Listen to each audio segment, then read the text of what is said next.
Hi, I'm Bobby Lang with Sportsman's Warehouse. Today I'm going to show you a few basic flies, and we're going to start by tying the woolly bugger. Now, the parts of a woolly bugger start with a hook. Woolly buggers can be tied from size 2 all the way down to size 12 or even 14 for very small presentations.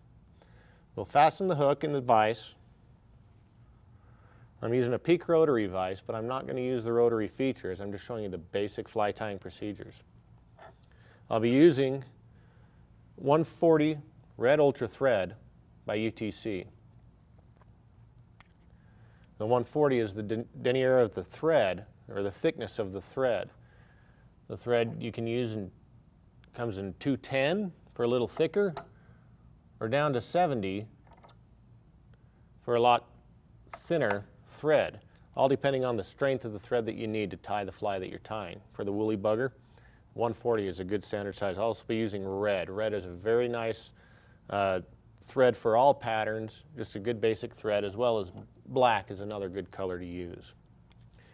I'll start the fly by fastening the thread and forming a nice base along the hook shank. You'll notice I'm holding the tag end up so that the thread slides down, the thread wraps slide down close together.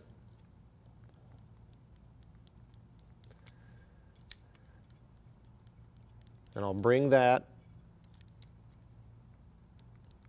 back to about even with the hook point, or just a hair in front of the hook point, and I'll trim that tag end.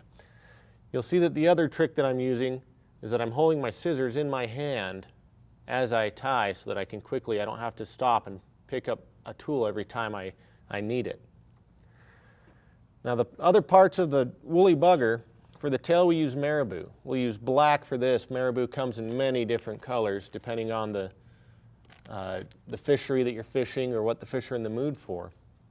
Olive, black, brown are all good standard colors.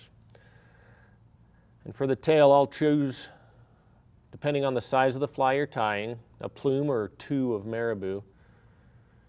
Want something with nice even ends. And I'll measure that. When it comes to fly tying, proportion is the name of the game in the flies. So I'll measure that from about the front of the hook to the bend is about the length of tail that I want. And I'll tie that in right at that point that I'd stopped the thread by switching over and just giving a couple of nice solid wraps, and it's fastened in. At this point, I'll make a few more wraps, and it doesn't have to be perfect. It can just be pretty sloppy. And then I'll trim that marabou off and fasten down the ends of that tail to the hook shank. This also builds up a little bulk for the body of the fly.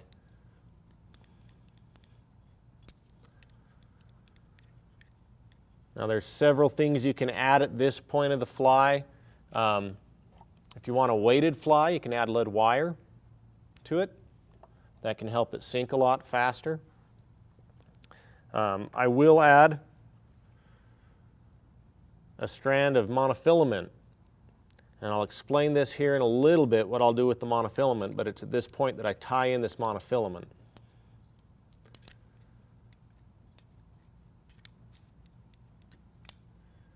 And then I'll just bring the thread right back to the front of the tail,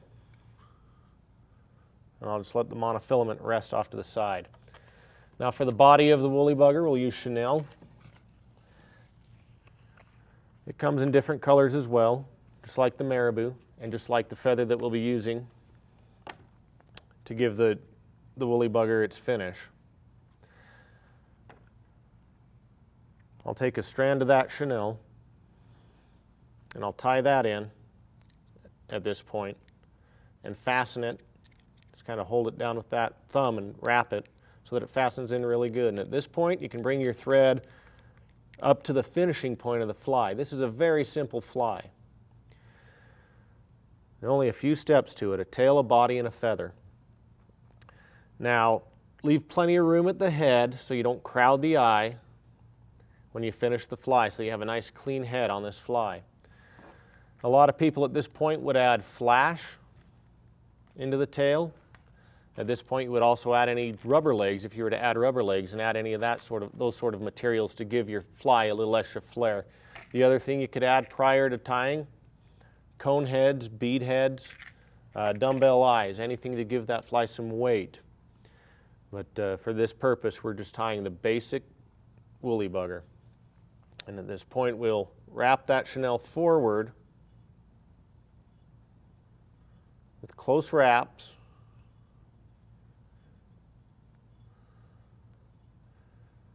And fairly tight, and if you want, you can even come back a little bit and bulk up your fly a little bit. And we'll bring it right to that front point, the finishing point. Just make a couple wraps. That's all it takes to secure chenille in. 2 wraps and trim. For good measure, a few more wraps doesn't hurt. Here's where the monofilament that I tied in comes into play. We'll choose a feather, a saddle hackle feather. Again, saddle hackle comes in many different colors. We're doing just black. You could do an olive tail, brown feather if you wanted to. It doesn't matter. You could create this in any way you want. But I'll choose the feather that I want. You'll see the fluffy part of the feather down here at the bottom. I'll tear that off of the feather and get rid of it. And you'll see here that the feather's got longer barbules here and tapers down. This will be the front of the fly towards the back. And what I'll do is I'll take those first few barbules, I'll actually trim them and leave a nice little grab for the thread to tie in that feather. I'll tie that right in at the finish point. At this point, your thread doesn't move much. It's been at the finish point since we tied in the chenille. And we've fastened that in. Now I'll take that feather and I'll use hackle pliers. They help to control your feather. Grab those by the tip and just begin wrapping that feather so that the bend in the barbule is faced towards the back of the fly. And I'll palmer that, which just means to wrap it, leaving some space on down towards the tail of the fly. That will happen. Get a good grip with those hackle pliers.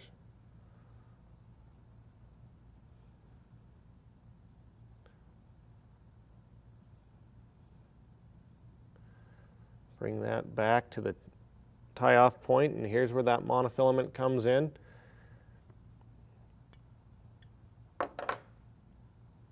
And you just wrap that monofilament up through that feather that you just brought back, and it secures that feather down so that if a fish's tooth hits the feather, the whole feather will not come unraveled.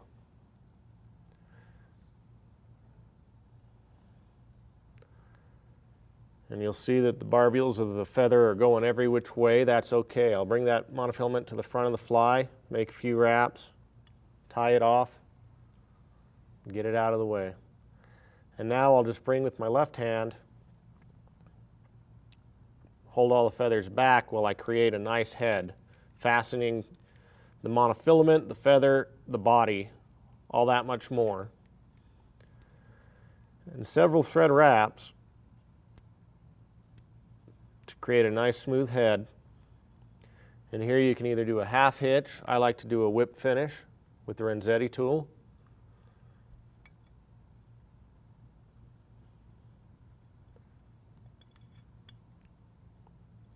And that's all there is to the basic woolly bugger.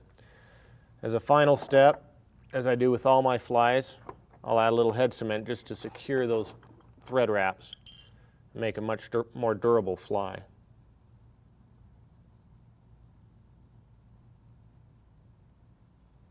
Doesn't take much, and I apply that with the bodkin. And that's your basic woolly bugger.